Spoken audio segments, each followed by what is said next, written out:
અરવલ્લીના ધનસુરા તાલુકાના વડા ગામમાં નવરાત્રીના તહેવારમાં બનેલી 3 લાખની લૂંટકાંડનો પોલીસ દ્વારા પર્દાફાશ કરવામાં આવ્યો છે। બુકાનીધારી 6 લૂંટારાઓએ ફાર્મ હાઉસમાં ધાડ મારી લૂંટ ચલાવી હતી। જિલ્લા એલસીબીની ટીમે ઝડપી કાર્યવાહી કરતા તમામ 6 આરોપીઓની ધરપકડ કરી લૂંટની રકમ પણ જપ્ત કરી છે। તપાસમાં જાણવા મળ્યું છે કે બધા આરોપીઓ ધનસુરા નગરના જ રહેવાસી છે। પોલીસે કડક સંદેશ આપતા આરોપીઓનું સરઘસ કાઢી વડા ગામમાં રિકન્સ્ટ્રક્શન કરાવ્યું હતું, જેથી લોકો સામે ગુનાની હકીકત સ્પષ્ટ થાય અને ગુનાખોરોમાં ઉભો થાય। પોલીસની આ ઝડપી કાર્યવાહી સમગ્ર વિસ્તારમાં ચર્ચાનો વિષય બની છે।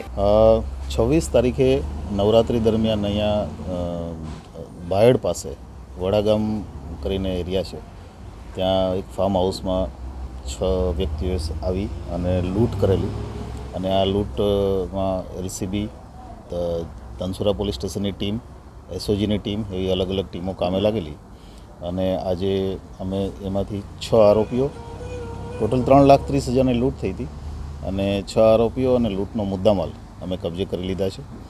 આજે આરોપીઓ છે એ બધા ધનસુરા ગામના જ છે।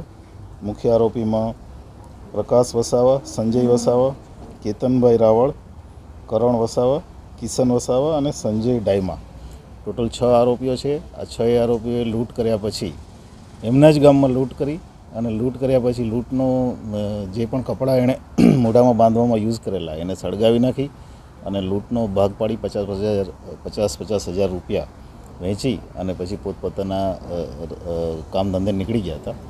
6માંથી 3 આરોપી અમે ગામમાંથી પકડ્યા છે, 1 આરોપી હોસ્પિટલથી પકડ્યો છે અને 2 આરોપી અમે જૂનાગઢથી પકડ્યા છે। ટોટલ 6 આરોપીઓ અને મુદ્દામાલ સાથે એલસીબીની ટીમ, ડીવાયએસપી શ્રી વાઘેલા, એસઓજીની ટીમ અને ધનસુરા પોલીસ સ્ટેશનની ટીમ તમામને અમે અભિનંદન પણ આપીએ છીએ।